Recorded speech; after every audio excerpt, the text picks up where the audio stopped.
રાજકોટની મારવાડી યુનિવર્સિટીનો વધુ એક વિવાદ સામે આવ્યો છે। હોસ્ટેલમાં યુવતીનો સ્નાન કરતો વિડીયો બનાવ્યો। યુવતીએ વિડીયો ઉતારીને ફોરવર્ડ કર્યાનો આરોપ। એક જ રૂમમાં રહેતી બે યુવતીઓ વચ્ચે ઝઘડો થયો હતો। આંધ્રપ્રદેશની યુવતીઓ એન્જિનિયરિંગમાં અભ્યાસ કરે છે। હોસ્ટેલમાં વિદ્યાર્થીઓના ટોળા એકત્ર થયા હતા। ટોળું એકત્ર થતા મામલો પોલીસ મથક સુધી પહોંચ્યો। સંબંધિત યુવતીના વાલીઓને જાણ કરવામાં આવી છે। વાલીઓના આવ્યા બાદ પોલીસ ફરિયાદ અંગે નિર્ણય લેવામાં આવશે। હાલ તો નિવેદન લઈને યુવતીઓને જવા દેવામાં આવી છે। અગાઉ પણ મારવાડી યુનિવર્સિટી વિવાદમાં આવી હતી। મયુર અમારી સાથે જોડાઈ ગયા છે। મયુર, બે યુવતીઓ વચ્ચે ઝઘડો થયો અને એક યુવતીએ બીજી યુવતીનો આ પ્રકારનો વિડીયો ઉતાર્યો, ત્યારે આખી હકીકત કઈ રીતે સામે આવી?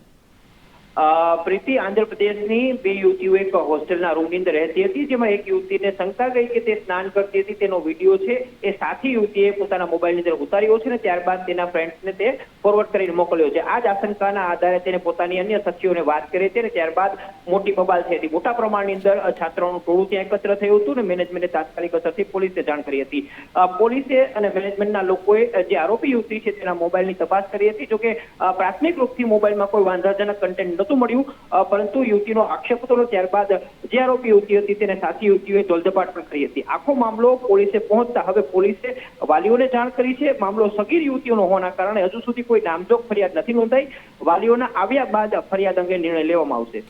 બિલકુલ, જે હકીકત સામે આવી છે કે આના જે મોબાઈલ છે, અન્ય યુવતીના મોબાઈલમાંથી એવી કોઈ શંકાસ્પદ વિડીયો એવો મળી તો નથી આવ્યો, પરંતુ શું કોલેજના જે અન્ય વિદ્યાર્થીનીઓ છે કે વિદ્યાર્થીઓ છે તેમની પણ પૂછપરછ કરવામાં આવશે ખરી કે એમને કોઈ વિડીયો ફોરવર્ડ કરવામાં આવ્યો છે કે નહીં?